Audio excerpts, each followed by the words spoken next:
Hi gas, welcome to our channel. Nikhil అయితే రెచ్చిపోయాడని చెప్పాను లైవ్లోని. ఇక ప్రేరణ నేను వెళ్ళిపోతున్నావు కదా ఏమైందిరా అని అడగగానే, నేను ఇక్కడ కెమెరాల ముందు యాక్ట్ చేయడానికి రాలేదు, నేను నా 28 సంవత్సరాల్లో నేను ఎలా బతికానో ఇక్కడ కూడా అలా ఉండడానికే వచ్చానని అయితే సంచలన కామెంట్స్ చేశాడు.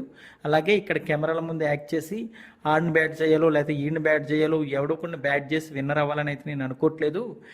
నన్ను నమ్మి నాకు ఓట్లేసిన జనాలు నన్ను క్యారెక్టర్ ఎలా ఉందో అలా ఇష్టపడితేనే నేను ఇక్కడ ఉంటాను.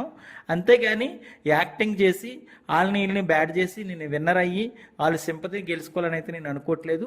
నా నిజమైన క్యారెక్టర్ నచ్చితేనే నాకు ఓట్లు వేస్తారు. నా క్యారెక్టర్ నచ్చలేదనుకో నేను బయటకు వెళ్ళిపోతానని అయితే ప్రేరణకి అయితే చెప్పాడు. ఇందులో భాగంగా ప్రేరణ అయితే ఏమైంది అంత సీరియస్ అవుతున్నావు అంటే, ఈ మధ్య లోపలికి వచ్చిన వాళ్ళు చాలామంది కెమెరాల ముందు యాక్ట్ చేస్తూ కెమెరాల ముందు మాట్లాడుతున్నారు, నన్ను బ్యాడ్ చేయాలని పోర్ట్రేట్ చేస్తున్నారు.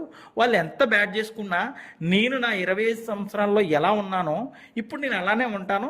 నాకు నచ్చితే ఓట్లేస్తారు, లేకపోతే నన్ను బయటకు పంపిస్తారు. నేను ఏదో కప్పు గెలవాలి లేకపోతే ఏదో గెలవాలని అయితే రాలేదు. నేను ఇక్కడ బిగ్ బాస్ ఎక్స్పీరియన్స్ చేయడానికి వచ్చాను. సో అదే విధంగానే బిగ్ బాస్ ఎక్స్పీరియన్స్ చేస్తున్నాను. సో నేను నచ్చి నా క్యారెక్టర్ నచ్చి ఓట్లు వేస్తేనే నేను విన్నర్ అవుతాను. అంతేగాని వాళ్ళకి నచ్చకపోతే నేను బయటకు వెళ్ళిపోతాను కదా అని బల్ల గుద్దినట్టు అయితే ప్రేరణకి చెప్పాడు. ఇక ఈ వీడియో కానీ ఈ రోజు ఎపిసోడ్లో వస్తే నిఖిల్ గ్రాఫ్ ఎక్కడికో పెరిగిపోద్దనే చెప్పాలి. ఎందుకంటే నిజాయితీగా మాట్లాడు, నిజం మాట్లాడాడు. జనాలకు నచ్చితే ఉంటాను లేకపోతే బయటకు వెళ్ళిపోతానని అయితే చెప్పాడు. సో నిఖిల్ గేమ్ ఎలా ఉంది, నిఖిల్ యాక్టింగ్ చేస్తున్నాడా లేకపోతే బాగా ఆడుతున్నాడా, ఆ టాస్క్లు మంచిగా ఆడుతున్నాడా, ఈ సీజన్ ఎవరు విన్నర్ అయితే 100% బిగ్ బాస్ సీజన్ 8కి కంప్లీట్ అవుద్ది అనేది అయితే ఒక కామెంట్ పెట్టండి. మరిన్ని లేటెస్ట్ అప్డేట్స్ కోసం చూస్తూనే ఉండండి మన ఛానల్.